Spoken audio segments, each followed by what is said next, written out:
Daily. Taste the Daily. முன்னிட்டு பழனி முருகனை காண காவடி எடுத்து பாத யாத்திரையாக ஏராளமான பக்தர்கள் நடந்து சென்றனர்.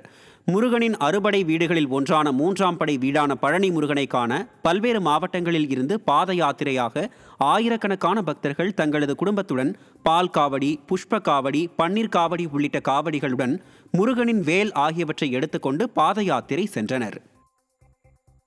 காஞ்சிபுரம் மாவட்டம் உத்திரமேரூர் ஸ்ரீ பிரம்மபுரீஸ்வரர் ஆலய தைப்பூச திருவிழா தேரோட்டம் வெகு விமர்சையாக நடைபெற்றது. முன்னதாக சுவாமிக்கு சிறப்பு அபிஷேக ஆராதனைகளுடன் பூக்களால் அலங்காரம் செய்யப்பட்டு திருத்தேரில் எழுந்தருளினார். பக்தர்கள் ஓம் நமச்சிவாயா என்ற முழக்கத்துடன் தேரினை வடம் பிடித்து இழுத்தனர். இதில் ஏராளமான பக்தர்கள் கலந்து கொண்டு சுவாமி தரிசனம் செய்தனர்.